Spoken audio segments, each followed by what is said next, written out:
Pour ne rien manquer, abonnez-vous maintenant. Idéalvoyance.fr, coaching de vie spirituelle par téléphone, chat et email présente.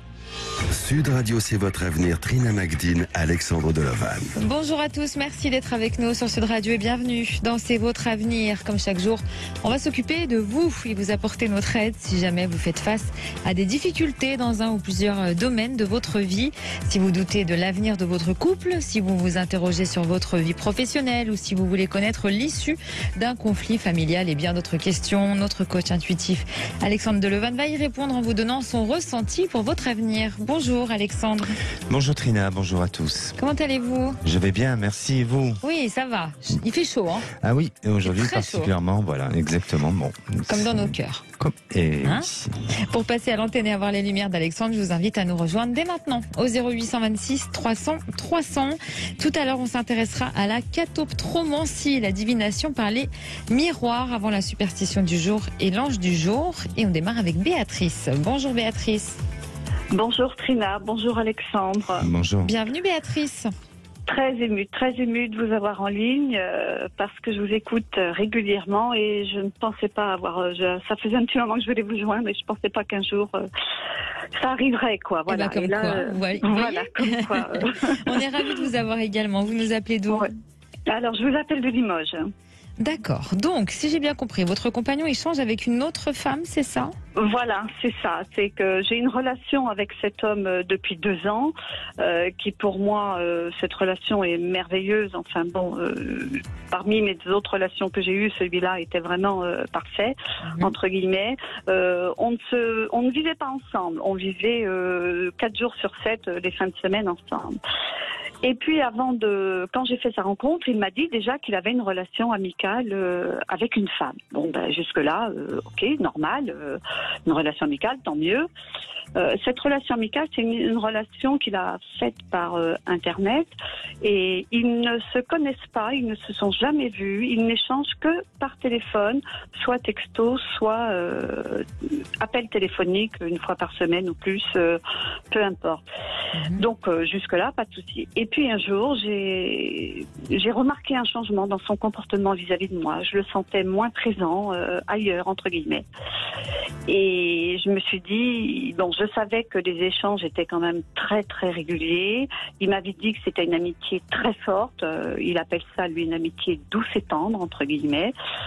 Bon, pourquoi pas, qu'il a considéré comme sa sœur, ok. Je veux bien croire qu'il y a des fortes amitiés. Mais je me suis vite rendu compte que les échanges étaient beaucoup plus que de l'amitié. Ah, c'est-à-dire, qu'est-ce que vous avez pu... Eh bien, c'est-à-dire que il était moins empressé vis-à-vis de moi. Je le sentais ailleurs des fois quand on allait se balader, parce que quelquefois on va se balader. Je le sentais pas présent. Je sentais qu'il avait la tête occupée ailleurs. Et puis il s'est disputé un jour avec elle, une première fois, et puis là il a reconnu, parce que moi je lui ai donné mes soupçons, parce que on discute, mais c'est un homme quand même qui a un très fort caractère et il faut faire attention quand on lui dit les choses, parce que j'avais toujours peur de le blesser, quoi, parce que je savais pas si je me trompais ou pas. Et une fois où il s'est entre guillemets fâché avec elle, il a reconnu que oui, effectivement, avec cette femme, c'était une relation plutôt intime, parce que bon, il la surnomme aussi avec un surnom très intime, je trouve, pour des amis. Ils échangent pendant un temps, c'était tous les matins, tous les soirs. Bon, je ne connais pas la nature sans se voir. Voilà, c'est ça. Et ça fait 2 ans qu'il a cette correspondance avec cette femme. On a eu 2 alertes comme ça. Et là, on vient de partir en vacances, à nos dernières vacances, il y a 15 jours. Et là, je l'ai vu faire. C'était le matin, le soir, il est avec elle. Et j'ai bien senti que, voilà, on était tous les deux physiquement, mais on était 3 en présence, quoi. Oui. J'ai bien, voilà. Et ben samedi, c'est tout frais, hein, comme vous pouvez vous rendre compte. Donc c'est pour ça que je suis encore un petit peu fragile. Je suis désolée. Et puis samedi, j'ai décidé de lui en reparler. Et puis là, il l'a très mal pris. Parce que je lui ai parlé et j'ai dit, cette femme a une emprise sur toi, c'est pas possible. J'ai l'impression qu'il s'en rend même pas compte. Je lui ai un peu parlé de manipulation, alors ça j'aurais peut-être pas dû. Et puis là, il s'est énervé, il m'a mis dehors pour réfléchir. D'accord. Donc, Et puis, forcément, depuis samedi, c'est très, très compliqué. J'attends sa réponse. Il a dit j'ai dit, c'est pas possible. Tu peux pas enlever tout ce qu'on a eu pendant 2 ans. Parce que je pense qu'il a des sentiments très forts pour moi. Du moins, je l'espère. Peut-être pas aussi fort que moi j'ai pour lui, mais au moins un peu. Et là, j'attends sa réponse. Mais en fonction de sa réponse, je ne sais pas quoi faire. Bon. Voilà. Où j'en suis à ce jour. Alexandre, selon vous, comment ça peut évoluer tout ça? Pas facile. C'est compliqué, Ouais. oui, c'est compliqué Oui, c'est parce compliqué. que Très, très compliqué. Oui. je crois que vous êtes lucide face à une situation et vous avez le regard très éclairé vis-à-vis de ce qui se passe et de son comportement en clair, et de son attitude. J'étais un peu dans une triangulaire, si je peux me permettre. oui, c'est ça, hein. Très clairement, Ouais, je c'est pense clair. que vous l'êtes, Voilà. ça c'est sûr. Ensuite, je crois que cet homme, il vous fait peur un petit peu. Il vous fait peur dans le sens où vous n'osez pas, vous êtes dans le contrôle de communiquer, d'échanger, de parler, parce que vous avez peur de ses réactions, Voilà, vous c'est craignez ça. certaines réactions. Oui. Et donc, comment aimer un homme dans lequel on est tout le temps sur une retenue, dans laquelle on n'arrive pas à se livrer et à vivre pleinement cette histoire sans éventuellement penser au lendemain et aux fragilités ou aux conséquences ou tout simplement à une tierce personne qui vient parasiter parce qu'aujourd'hui malheureusement il l'entend peut-être pas de cette manière-là, mais vous l'exprimez comme ça, il parasite leur histoire, parasite votre histoire, et donc c'est une affaire, c'est une histoire à 3 et non pas à 2.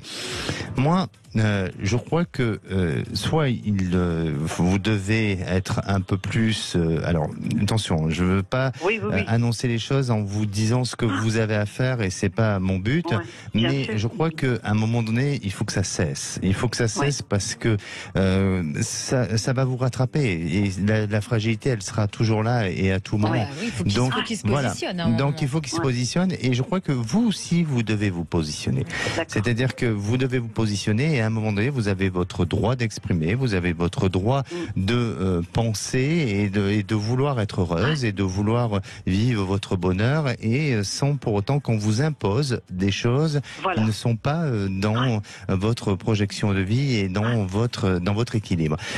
Maintenant, je sens chez cet homme une forte personnalité, certes, mais aussi un problème, et pardonnez-moi si je me trompe, mais un problème d'ego. Et le fait que vous puissiez à un moment donné mettre le doigt sur un sujet délicat, il est face à son ego et c'est quelqu'un qui peut s'emporter très facilement et amener les choses au pire. Donc, quoi vous dire ? Eh bien, de ce que je perçois, parce que là je vais juste dans mon ressenti et dans ma perception des choses, tant que vous accepterez cette situation, ça pourra durer tout le temps. Le jour où vous déciderez de dire stop et je pense à moi et je pense à mon équilibre et à mon bonheur, là les choses changeront et bien évidemment il risque de vouloir vous marquer une punition. Et je parle de punition parce qu'il essaiera de le faire. Et donc à vous de prendre du recul, à vous de vous détacher de tout ça et surtout à vous de penser à votre existence, à votre équilibre et à votre bonheur et non pas à celui qu'ils ont ensemble avec cette femme-là, parce que là aujourd'hui vous êtes un peu l'ombre de tout ça, c'est-à-dire que au travers il vous fait vivre cette histoire au travers de sa propre histoire à lui. C'est exactement ça. C'est qu'à un moment donné, je me suis demandé où était ma place quelque part. Qu'est-ce que je faisais là ? J'en ai été jusque-là. Exactement. C'est pour ça que pour moi, et je vais vous répondre très directement, mais pour moi, oui, ça va encore un peu durer. Alors même s'il y a eu un froid, même s'il y a un détachement, mais il y a quelque chose qui est en train de se briser très sincèrement. Ça se brise, ça se détache et surtout, et malheureusement, cet homme ne veut pas reconnaître, il ne veut pas admettre. Alors est-ce que c'est un problème d'honnêteté, d'intégrité, enfin peu importe, je ne veux pas juger. Mais en attendant, cet homme est en train de commettre une erreur et on ressent à l'antenne, vous êtes une femme avec beaucoup d'empathie, de bienveillance, d'amour, je pense, et il est en train de peut-être faire une erreur. C'est que je pense qu'il n'a jamais été aimé comme moi, je l'ai, mais c'est malheureux. Bon, je m'avance peut-être un peu trop, mais il le sait parce que je lui ai dit plus d'une fois. Il a eu plusieurs histoires, mais je reste persuadée que c'est... Et peut-être que la force de mon amour lui a fait un peu peur. Oui, je comprends, mais avec un agissement comme celui-ci et une attitude comme celle-là, peut-être qu'il n'a peut-être pas essayé d'aimer beaucoup plus aussi. Et donc, et la peur ne justifie pas ce genre de comportement. Voilà, exactement. Donc après, voilà. Mais ce qui est important et vraiment, et ce qu'il faut en retenir de tout ça, c'est que vous l'avez fait avec votre cœur, avec toute transparence, avec votre authenticité d'amour. Et aujourd'hui, voilà. Et aujourd'hui, eh bien, s'il ne l'entend pas de cette manière-là et s'il ne le renvoie pas de cette manière-là, arrêtez de souffrir. Ben voilà. Arrêtez de souffrir. Oui, parce que moi, je me détruis par moi-même, entre guillemets, voilà, indirectement, quoi. C'est ça. Exactement. Alors, je suis pas en train de dire que là, il faut faire la rupture, parce que c'est pas à moi à vous le dire, mais par contre, il faut vous imposer. Et c'est en vous imposant que vous allez voir que les choses vont se positionner. Vous savez, souvent dans la vie, quel que soit dans le domaine dans lequel on peut être, et face à une situation, le fait parfois de s'imposer, ça fait mal, ça peut faire des dégâts, mais on se sent beaucoup mieux après. Voilà, c'est ça, tout à fait. Donc faites-le peut-être de cette manière-là. C'est très vrai ce que vous dites. D'accord. Donc pensez à vous, Béatrice, et donnez-nous de vos nouvelles. Merci beaucoup, Alexandre. Merci, Béatrice. Merci, Trina. À bientôt. Au revoir. Allez, on va s'intéresser dans un instant à la catoptromancie, la divination par les miroirs. Et bien sûr, on attend vos questions sur Sud Radio 0826 300 300. À tout de suite. Sud Radio, c'est votre avenir, le sujet du jour. Alors, Trina, aujourd'hui, vous allez parler d'un sujet assez particulier, c'est la catomancie. Catoptromancie. Ça vient du grec ancien katoptron, qui veut dire miroir, et de mancie, donc qui veut dire la divination. C'est une méthode qui remonte à la Grèce et la Rome antique. On croyait en fait que les miroirs ne réfléchissaient pas seulement l'image d'une personne, mais aussi son âme et sa destinée. Les Romains utilisaient même des miroirs concaves pour concentrer la lumière émise par la lune ou les étoiles, parce qu'ils étaient persuadés que les formes perçues étaient des messages adressés par les dieux pour révéler l'avenir aux pratiquants. C'est beau. Ah oui, les Romains le pensaient, moi je le pense toujours. Hein. Je suis peut-être un Romain. Mais bon. Oui. Pour une pratique encore plus poussée, ils associaient cette technique avec l'hydromancie dont on a parlé il n'y a pas longtemps. Ils plongeaient le miroir dans de l'eau pour obtenir plus d'interprétation. Ensuite, à l'époque du Moyen-Âge, c'est une méthode qui a été bannie parce qu'elle a été associée à la sorcellerie. Et c'est la reine Catherine de Médicis qui a réintroduit cette pratique durant la période de la Renaissance. Ah, Catherine de Médicis, l'amie de Nostradamus. Et oui, en plus. Alors, comment ça se pratique concrètement ? Alors, d'abord, préparez la séance dans le calme.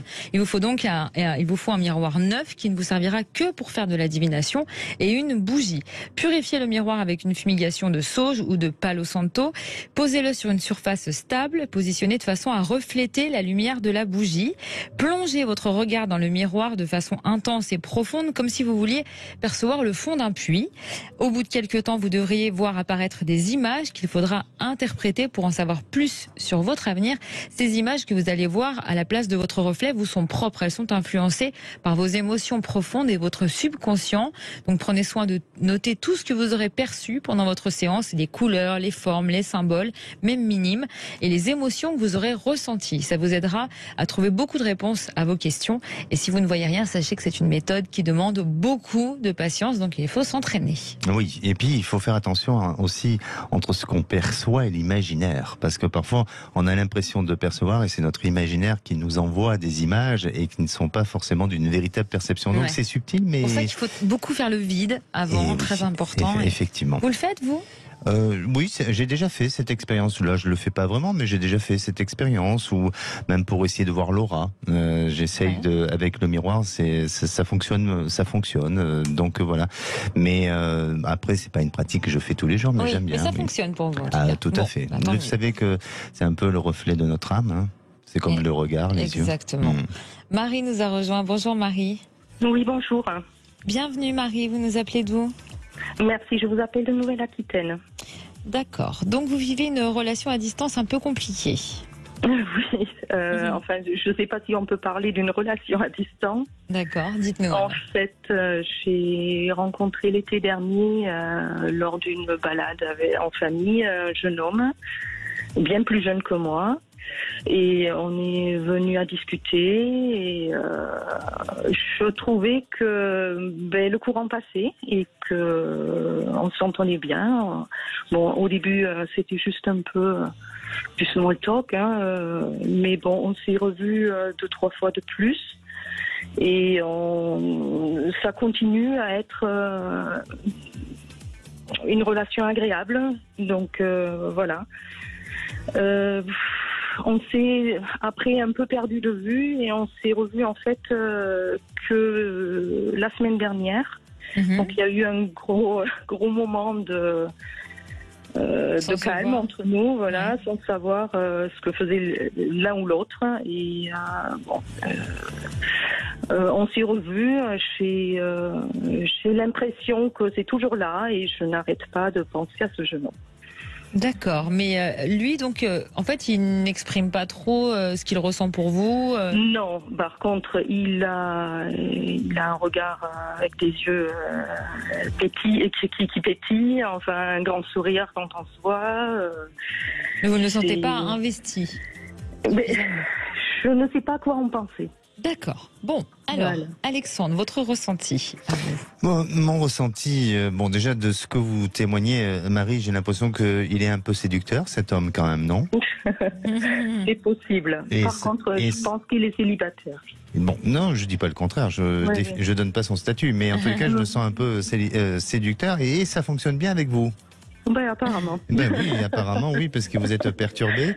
Alors, vous ne savez pas trop ce qu'il pense de vous, mais vous ne savez pas trop non plus ce que vous pouvez penser de lui, même si je pense qu'il y a des sentiments qui se forment ou qui naissent un petit peu, mais vous êtes obligé de rester dans le contrôle parce que, effectivement, c'est une relation qui se vit à distance et avec des moments très irréguliers et donc avec beaucoup d'incertitudes. Alors, pensez à cette histoire et donnez-moi une couleur, s'il vous plaît, Marie. Jaune. Un jaune.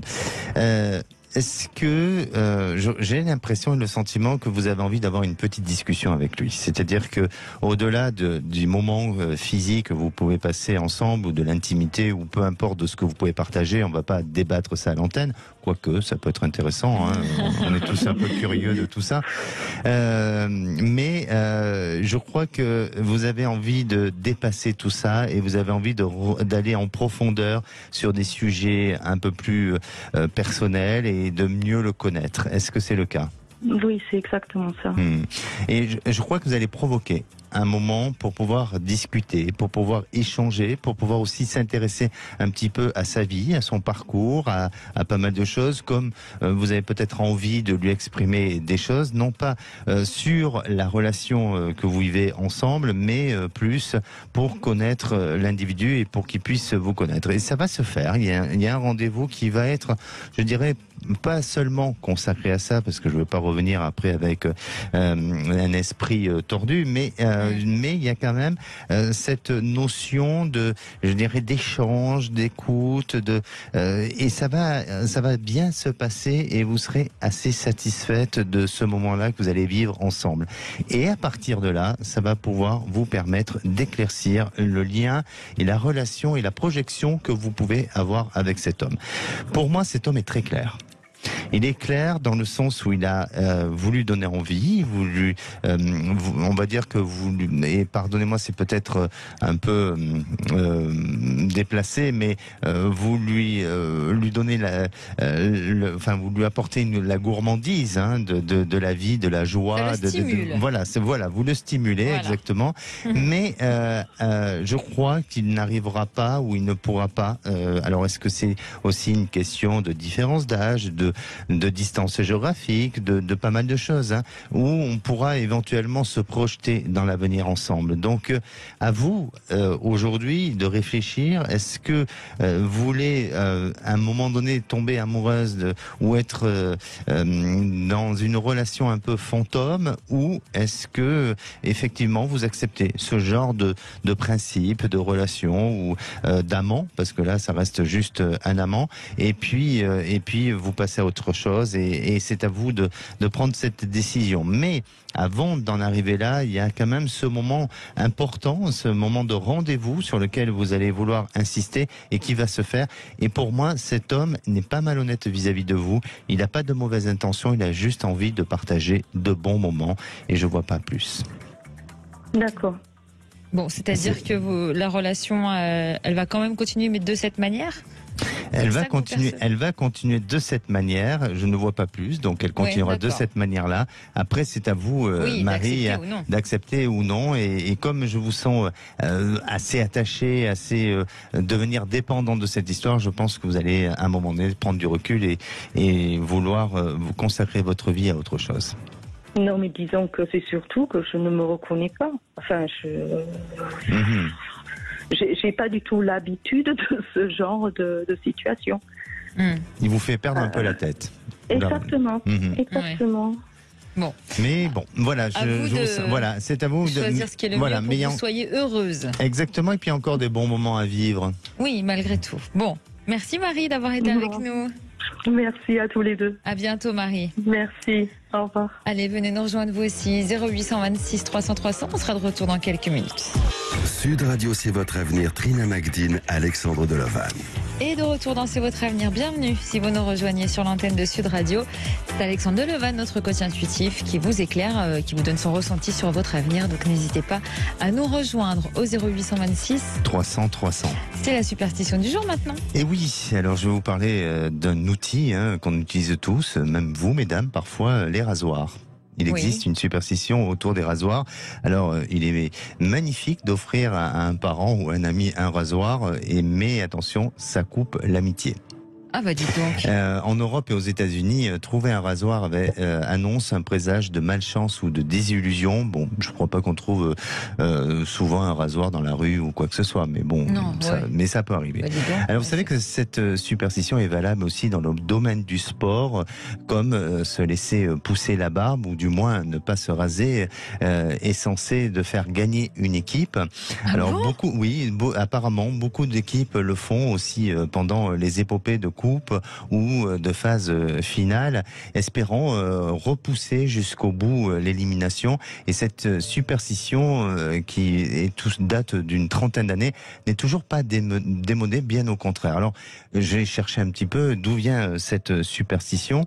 Bon, c'est vrai qu'aujourd'hui, la tendance quand même et la mode est plutôt la barbe. Depuis une bonne décennie ou même plus, c'est la barbe. Mais apparemment, c'est rentré dans les superstitions. Alors, d'où provient-elle? Eh bien, il y a des versions qui varient, mais d'une manière générale, tout concorde vers le hockey, parce que dans les années 80, du côté de New York, et à cette époque, les Highlanders, deuxième club de la ville, derrière les Rangers, se sont mis à gagner tous les matchs et ont décroché des trophées à l'appel. Et un joueur a commencé à porter la barbe, puis les autres ont suivi, et apparemment cette superstition viendrait de là. Ah, très intéressant. Donc vous portez la barbe pour gagner tout ce que vous entreprenez. Alors moi je la laisse pousser, voilà, pour gagner tout ce que j'entreprends, mais j'espère que vous n'allez pas vous laisser pousser la barbe quand même. Non. Et peut-être qu'un jour je vais vous appeler Père Noël. Non, je contrôle tout ça, je contrôle. Mais moi je le fais pas par superstition, je le fais tout simplement pour faire, je sais pas, pour faire joli, pour faire tendance. C'est un phénomène de mode. Oui, effectivement, oui. Bon, mais ça vous va bien. Bon, merci. On accueille Fred. Bonjour Fred. Bonjour Trina, bonjour Alexandre. Bienvenue Fred, vous nous Merci appelez de m'accueillir dans votre émission sur Radio. Je vous appelle de Nice. D'accord. Et donc ça concerne votre avenir professionnel, vous êtes un peu en pleine remise en question? Exactement. Voilà, je viens d'avoir 46 ans il y a un mois. Bon, j'ai voyagé, j'étais à l'étranger, j'ai fait une carrière de croupier de casino, j'ai travaillé dans l'hôtellerie, je continue de travailler dans l'hôtellerie à Nice, la restauration. Et puis au bout d'un moment, c'est un métier qui demande beaucoup d'engagement, comme beaucoup de métiers. Et là, à 46 ans, je commence un petit peu à ne plus être nourri en fait intérieurement. J'ai besoin peut-être d'autre chose ou d'un changement, je sais pas, ou une opportunité ou voilà, je sais pas exactement où ça m'emmène. Donc je suis un peu, c'est-à-dire que j'y vais par automatisme, mais l'automatisme au bout d'un moment, voilà, j'ai prendre du plaisir et surtout se nourrir intérieurement. Et c'est là où je pose la question à Alexandre. Est-ce que ce métier, je vais continuer, je vais prendre un poste à responsabilité, ou peut-être je vais trouver quelque chose de plus lumineux intérieurement, ou quelque chose qui va me permettre soit de continuer même dans l'établissement où je suis, mais j'ai des doutes. Ou voilà, c'est un peu le flou, arriver à un petit virage comme ça, et voilà, il y a des choses qui me plairaient, mais c'est à 100 Comme lieues quoi, par exemple, est-ce que vous avez peut-être des idées quand même vagues? Ben, j'en ai plein en fait, donc le problème c'est que j'ai plein d'idées Trina, mais j'ai pas de voilà, et c'est là où j'aurais justement que Alexandre puisse me dire quelque chose. Bon, on vous écoute. Allez, Fred, donnez-nous une idée qui vous vient là. Si vous n'avez aucune retenue et que tout était possible, quelle serait la première idée qui vous vient? Je sais que soit un poste à responsabilité, soit un projet qui est complètement différent, ou quelque chose de plus plus orienté. Bravo. Voilà. Mais voilà, on y est arrivé. Alors, je veux pas vous décevoir. Je voulais pas vous influencer tout de suite là-dessus. Ouais, je voulais pas vous influencer. Mais là, peut-être que Alexandre va ressentir autre chose. Eh bien, peut-être même sûrement. Oui, pourquoi? Parce que Fred, effectivement, vous posez beaucoup de questions et vous avez besoin aujourd'hui de vivre autrement et différemment. Et quand on parle de spiritualité, et notamment cette recherche-là, elle est plus pas forcément d'un point de vue, je dirais, commercial ou marketing. Elle est plus dans un équilibre de vie qui ne vous correspond plus vraiment aujourd'hui. Alors, votre métier, pour moi, vous l'aimez. Vous êtes investi dans votre métier, vous aimez cet échange de liens ou de relations avec l'individu que vous pouvez avoir. Mais en attendant, c'est la contrainte, c'est tout ce que vous donnez aussi, parce que l'hôtellerie, c'est un métier où c'est beaucoup d'heures à donner et c'est du service aux autres, donc c'est un métier usant. Et là, vous ne retrouvez pas cette valorisation. Alors pour moi, qu'est-ce que je ressens? Eh bien, tout simplement, je vous ressens changer. Vous allez changer. Je ne vois pas d'évolution vraiment, ou peut-être que si, mais d'une évolution qui va vous épanouir ou qui va vous satisfaire au sein de votre établissement, je ne le vois pas de cette manière-là.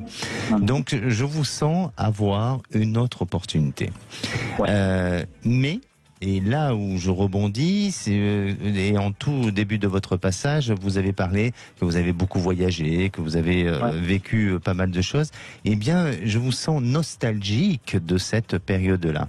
Même si ça a été des périodes qui ont été peut-être pas toujours stables, mais à la fois, il y a ce besoin et je reviens à dire, d'aller chercher quelque chose qui vous permette de vivre autrement et différemment. Et tout en continuant dans le secteur dans lequel vous êtes, mais en augmentant vos capacités d'expertise, de connaissances, professionnelles, donc en allant vers un poste à responsabilité. Et pour moi, vous allez avoir une opportunité qui va se présenter pour un autre poste, peut-être à l'étranger.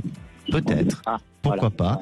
Et toujours dans le secteur peut-être qui touche à l'hôtellerie, mais différemment. Peut-être un esprit plus cool, plus sympa, mais tout en gardant une notion... vous êtes dans l'hôtellerie de luxe aujourd'hui? Non, pas du tout. Non, d'accord. Je suis plus dans le bar, jeune, musique, voilà. Bon, divertissement. D'accord. Donc peut-être dans quelque chose qui peut être toujours dans cet même état d'esprit, mais avec quelque chose qui soit, c'est pas parce qu'on part à l'étranger que on peut imaginer l'étranger comme tout est à la baba cool, non. Peut-être que ça sera bien hiérarchisé et tout ça. J'ai déjà vécu en Suisse et travaillé en Suisse pendant longtemps, pendant 6 ans. Et je sais pas. Et vous vous posez la question de peut-être d'y retourner? Je sais pas, non, pas forcément. S'il y a une opportunité ailleurs, dans un autre pays, pas forcément revenir où j'étais. Mais moi, je pense, vous allez avoir une opportunité, et c'est peut-être sûrement, et même certainement par vos réseaux, il faut faire fonctionner vos réseaux. Je crois que là où vous êtes aujourd'hui, ça sature, c'est un peu bloqué, et vous avez besoin la ville ou l'établissement? L'établissement où je travaille. Tout, et j'insiste à dire que votre quotidien ne vous correspond plus vraiment. C'est le problème. La problématique, elle est bien sûr que vous posez des questions sur votre activité professionnelle et vous avez besoin d'évoluer, donc d'aller à un niveau supérieur pour avoir une valorisation et une reconnaissance. Mais c'est surtout aussi le rythme de vie dans lequel vous êtes aujourd'hui. Cette routine ne vous correspond plus. Vous avez besoin d'aller vers autre chose. Donc il y aura cette opportunité-là.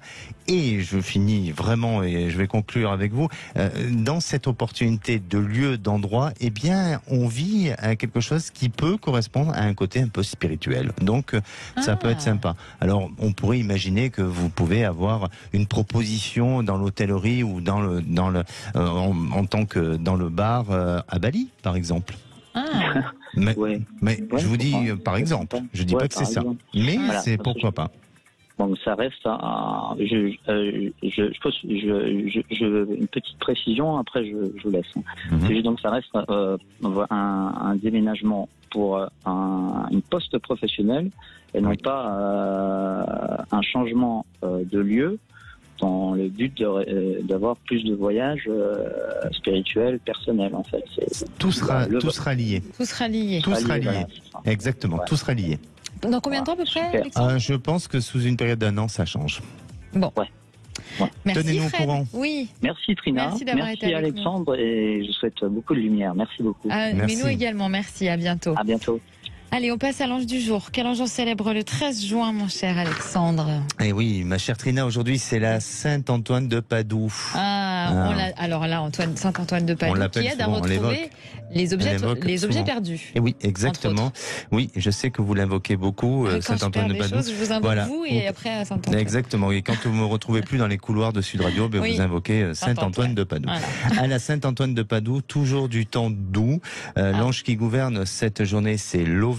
Il apporte la confiance en soi, il contribue au succès et à la renommée. Il vous accorde sagesse et savoir. Sa formule d'invocation est celle de dire: accorde-moi ta grâce pour que j'obtienne la connaissance. Et pour faire une bonne invocation, vous pouvez le visualiser avec la couleur jaune et bleu clair. Sa pierre de chance, c'est le quartz Morion. Alors c'est un quartz qui est d'une variété fumée. Il doit sa couleur à l'irradiation de l'aluminium qu'il contient à l'intérieur. Et on trouve des gisements un peu partout dans le monde entier. La pierre Morion est considérée comme étant un cristal d'ancrage capable de reconnecter l'esprit et le corps. Et si vous l'utilisez pendant, par exemple, une séance de méditation ou de respiration, vous allez pouvoir élever vos vibrations. Alors, il peut notamment aussi éloigner les vibrations négatives. Et l'utilisation de ce quartz-là est recommandée pour les personnes qui ont tendance à ne pas prendre le temps de vivre le moment présent. Un anniversaire du jour, Stevie Wonder. Ah oui, quand même. Oui, et la chanteuse Sarah Connor. Et puis un souvenir. Lequel ? Alors, c'est en 1917, à Fatima, au Portugal. 3 enfants affirment avoir vu la Vierge Marie. Oui, ce jour-là. Effectivement. Le fameux jour. Et d'ailleurs, bon, je ne sais pas si vous avez entendu un peu aux actualités, mais vous savez qu'en Équateur, il y a une femme qui a été déclarée morte et qui devait être enterrée et qui s'est réveillée de son cercueil. Oui, quelques heures après. Bon, voilà. Tant mieux qu'elle soit réveillée, mais ça doit quand même être flippant. Voilà. Apparemment, c'est une erreur tout simplement de diagnostic médical, mais pour eux, ils considèrent que c'est comme une forme de résurrection et d'un miracle. Et oui, on accueille Françoise. Bonjour Françoise. Oui, bonjour Trina, bonjour Alexandre. Ouh là là, on a beaucoup de mal à vous entendre, Françoise. Est-ce que vous avez un haut-parleur ou un kit main libre ? Non, pas du tout. Bon, écoutez, on va essayer de faire avec. Donc ça concerne votre fils, hein, c'est ça ? Oui, c'est ça. C'est le petit dernier. Ah ouais, non, on vous entend pas du tout. Hein. Ah oui. On vous entend pas du tout, Françoise. Je sais quoi faire. Alors attendez, je vais me déplacer. Je peux voir ce que ça peut On a vraiment une résonance comme un haut-parleur ou un kit main libre, nous, vraiment. Non, ou alors à proximité d'une radio, peut-être. Est-ce que je vais m'éloigner ? Est-ce que vous m'entendez ? On va essayer de voir. Hein. On va essayer. Oui. Là, ça me semble mieux. Oui. Voilà. Et alors, je vous disais que j'appelais pour le petit dernier, qui a quand même 25 ans. Petit, c'était un gamin brillant, avec beaucoup de facilité, mais c'est un jeune hypersensible qui se sent très vite agressé. L'adolescence a été un peu compliquée, son choix professionnel aussi. Et là, récemment, il a commencé une formation, il a terminé sa formation pour faire du shiatsu équin et s'occuper du bien-être animal. Et c'est quelque chose qui l'a épanoui, mais à un point, ça a été un peu le jour et la nuit. Donc, je pense que cela fait beaucoup de bien, mais il est encore très loin de son cheminement. Il vient de créer son auto-entreprise. Et moi, ma question, c'était de savoir, parce qu'il s'inquiète beaucoup, de savoir si réellement il va pouvoir aller au bout de cette démarche et s'il va pouvoir en vivre. C'est un jeune, je pense qu'on est plusieurs à le dire, où il a réellement quelque chose dans les mains. D'accord. Et je pense que le soin, on l'encourage aussi à faire une formation pour les humains, même si les relations sont toujours un peu compliquées. Pour lui, pour l'instant, ça va mieux, mais c'est encore compliqué. Donc voilà, moi, mon questionnement, c'était comment va-t-il réussir son parcours professionnel dans cette voie? Quand vous dites que vous êtes plusieurs personnes à ressentir qu'il a quelque chose dans les mains, quel est son point de vue à lui de ce côté-là? Est-ce qu'il le ressent aussi? Oui. Alors, quelqu'un qui travaille sur les énergies, il lui a dit, et quand, par exemple, de travailler sur des animaux, il en fait quelques-uns et très vite, il est épuisé parce qu'il sent qu'il donne beaucoup d'énergie, il ne peut pas faire ça à la chaîne. Et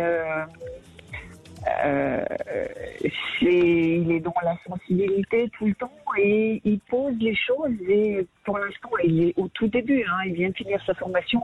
Il n'a pas d'expérience encore, mais on sent un bien-être chez les chevaux qu'il a travaillé. Donc, bon, alors on va en parler de ça aussi justement, de voir comment il s'y prend aussi avec les chevaux, parce que je trouve ça assez inédit et très intéressant. Et bien sûr, Alexandre va vous répondre. Restez bien avec nous, Françoise, on sera de retour dans un très court instant. Venez nous rejoindre vous aussi, 0826 300 300, à tout de suite. Sud Radio, c'est votre avenir. Trina Magdine, Alexandre Delovan. Et de retour sur Sud Radio pour la dernière partie de C'est votre avenir. Vous pouvez nous rejoindre encore bien sûr au 0826 300 300 si vous voulez poser vos questions à notre coach intuitif Alexandre. Vous êtes les bienvenus. Dans un instant, ce sera Les Vraies Voix, présenté par Frédéric Brindel et Cécile de Minibus. Et on a toujours Françoise avec nous. Vous êtes toujours là, Françoise? Oui, bien sûr. Alors, je vais résumer pour les auditeurs qui nous rejoindraient maintenant. Donc, votre fils est hypersensible. Il a aussi beaucoup de colère en lui et il a beaucoup cherché ce qu'il voulait faire dans sa vie. Il a fait beaucoup de formations et il s'est trouvé une vocation avec le shiatsu équin, ce qui est quelque chose d'assez peu banal, on va dire. C'est ça. Mais il ne veut pas être comme tout le monde. Ouais, d'accord, on a bien compris ça. Et il n'est pas comme tout le monde. Il n'est pas comme tout le monde. Il faut bien le préciser, Françoise. Et donc, vous êtes plusieurs à sentir qu'il a quelque chose dans les mains, et évidemment lui aussi, parce qu'il soulage donc des chevaux. Ce que j'aimerais, c'est que vous nous expliquiez de quelle manière, brièvement, puisqu'en plus on n'a plus trop de temps, mais il fait quoi? Il appose ses mains? Comment ça se passe? Le shiatsu, c'est une technique japonaise, c'est de la médecine préventive, on va dire, et il rééquilibre les énergies avec des pressions sur les méridiens. D'accord. Ça ressemble à de l'acupuncture, mais avec les mains. Très bien. Donc, votre question exactement est laquelle? Il vient de créer son auto-entreprise et il se questionne de savoir est-ce que réellement, c'est bien savoir est-ce que il va pouvoir en vivre parce que il faut arriver à se faire connaître et que c'est un petit peu compliqué au départ pour se lancer, ça sera à mon avis un petit peu long. J'imagine. Alexandre, c'est votre ressenti, ça risque d'être long? Oui, ça va être long. Alors, je voulais juste préciser par rapport au shiatsu qu'effectivement c'est une imposition, par pression, mais ça peut aussi se faire sous forme de massage. Il le fait aussi? Non, c'est des massages ou c'est des étirements. C'est des étirements ou des points de pression. Parce qu'on peut le faire aussi sous forme, parfois j'ai déjà vu des techniques avec des formes de massage. Mais en tous les cas, pour moi, oui, ça va être long, ça va demander un certain temps avant d'arriver à un résultat et avant de pouvoir fidéliser une clientèle, malgré tout. Mais de ce que je ressens chez votre fils, c'est que c'est une véritable vocation, un véritable désir d'aller dans cette voie-là, de consacrer son temps et de pouvoir se réaliser dans cette voie. Donc il va y arriver et puis il a ce talent. Alors le don, il n'y a que ceux qui font appel à lui qui pourront le confirmer, mais en attendant, il a ce talent pour arriver à avancer, pour arriver à se faire connaître aussi, parce que je crois que il va approfondir dans sa connaissance, dans son expérience aussi, et donc pour moi, progressivement, les choses vont se mettre en place. Alors ça va être un petit peu long et je le sens devoir avoir une activité en parallèle pour arriver à finaliser ces mois et à se sentir plus à l'aise. Mais il faut pas lâcher. Je le sens aussi se rattacher peut-être à des associations, peut-être à des structures qui vont lui permettre de pouvoir se faire connaître et de pouvoir aussi créer quelques activités ou des événements. Et puis progressivement, votre fils prendra une place importante dans ce milieu-là et vous verrez que il restera pour moi plus dans le monde, dans la pratique du monde animal que pour les hommes. Et il veut rester là-dedans, hein. Ah oui. Françoise. Ah, oui, mais de toute façon, effectivement, il a une très nette préférence pour le monde animal, même si on lui dit que de gérer le couple cheval-cavalier, c'était un plus. Ah oui, mais il préfère de loin, effectivement, avoir le contact avec les chevaux. Donc voilà, pour moi je le sens être un très bon thérapeute équin et vraiment il y aura quelque chose de positif chez lui qui va s'annoncer et dans une période à peu près de 2-3 ans, là il se sentira en phase avec ce qu'il fait et complètement épanoui. Merci beaucoup Françoise d'avoir été avec nous sur Sud Radio. Merci Alexandre. Rendez-vous demain, on s'intéressera au 8e chakra. Bonsoir mon cher Frédéric Brindel. Bonsoir tout le monde. Moi aussi j'adore les animaux. Oui. Les petites préférences, les chiens évidemment, ça c'est incontournable. Hein, moi c'est les chats. Ah les chats. Ah oui. Ah ouais, d'accord. J'adore les chèvres et les singes aussi. Ah voilà. Dites donc on va tout savoir sur vous. J'appellerai Alexandre pour savoir aussi. Moi c'est les souris comme Trina. Non, j'ai pas peur. Non, mais vous êtes une souris. Ah, je croyais que vous pensiez que j'avais peur des souris. Non. Comme beaucoup de. Alors, cela étant, je vous promets à vous tous très prochainement dans Les Vraies Voix un thème sur les animaux, mais ce n'est pas le cas aujourd'hui. Oui. On suit l'actualité évidemment, vous le savez, avec Cécile de Ménibus, avec qui j'aurai le plaisir. Une jolie poulette pour le coup. Oh, ça c'est, je vous laisse seul. Vous seul pouvez vous permettre de le dire. Oui. Moi, je ne pourrais pas. En tout cas, vous avez vu, le président a commencé une série de déplacements. L'objectif, c'est d'affirmer l'autonomie de la France en matière industrielle. Il a commencé par parler de l'industrie pharmaceutique. Alors nous vous posons la question, nous ferons le point d'ailleurs avec des économistes, industrie, énergie, médicaments, alimentation, la France a-t-elle les moyens d'être autonome? Vous réagissez bien sûr. Et puis à 18h30, alors c'est vrai, ces derniers jours, on en a eu plein les oreilles, les faits divers, les attaques, les assassinats, etc. Bon, on veut parler clairement avec Les Vraies Voix. Avez-vous, vous les auditeurs de Sud Radio, l'impression que notre société est devenue plus violente? Est-ce que vous avez cette impression? Plus violente dans les actes, dans les mots, globalement, ou non? Pas plus violente?